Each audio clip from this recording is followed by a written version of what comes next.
Здравейте! Вие сте в моята радостна кухня. Аз съм Радостина, а това, което гледате, е моя кулинарен канал Радост в кухнята. Заради естеството на работа ми се налага често да пътувам из България и едно от любимите места, които така съм обичала през годините да посещавам, това е Триград.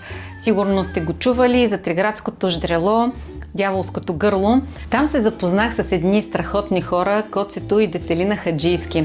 Бях отседнала в тяхната къща за гости си ливряк.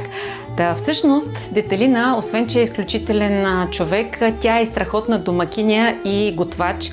Едно от нещата, които ме впечатли в нейната кухня, е няколко вида разядки. Една от тях ще ви покажа днес. Продуктите, които ще трябват за тази днешна разядка на Детелина, не са много.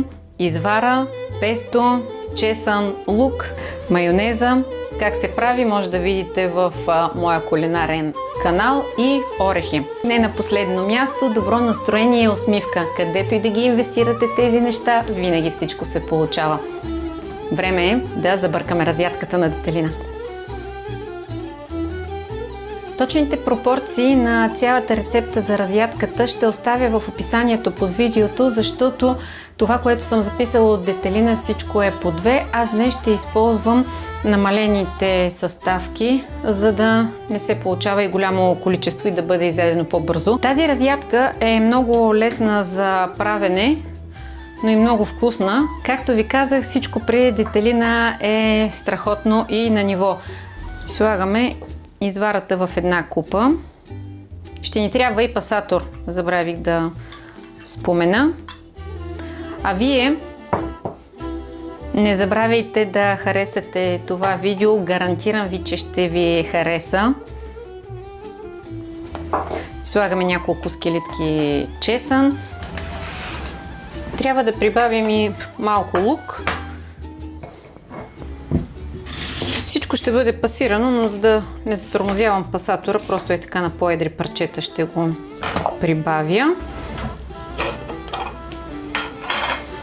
Слагаме и майонеза. Това е около 250 грама майонеза, която съм си разбила сама. Ако искате да имате винаги домашна хубава майонеза, може да видите как я приготвям в линка, който ще оставя под видеото. Ще трябва да смелим малко орехи. Тъй като орехите имат способността да боядисват храната, ако преседят повече, затова може да ги прибавите в момента, в който вече решите да консумирате цялата тази разядка, а ако оставяте да отлежава, ще трябва да не бързате да ги слагате.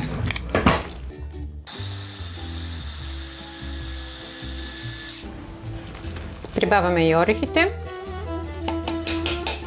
Приготвяме следващият електроуред, който ще ни трябва.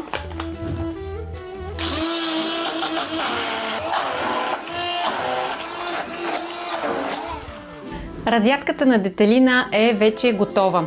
При мен нахранихте сетивата, а ако отидете до Триград и отседнете в къща за гости си ливряк, Детелина ще ви напълни стомахчетата. Абонирайте се за моя кулинарен канал Радост в кухнята, за да ви правя съпричастни на моите обиколки из България, а и не само.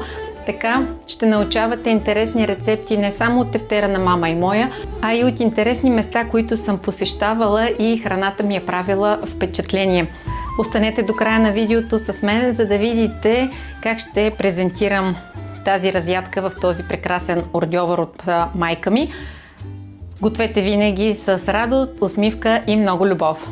Аз ще съм тук в моята радостна кухня и ще ви чакам. До скоро!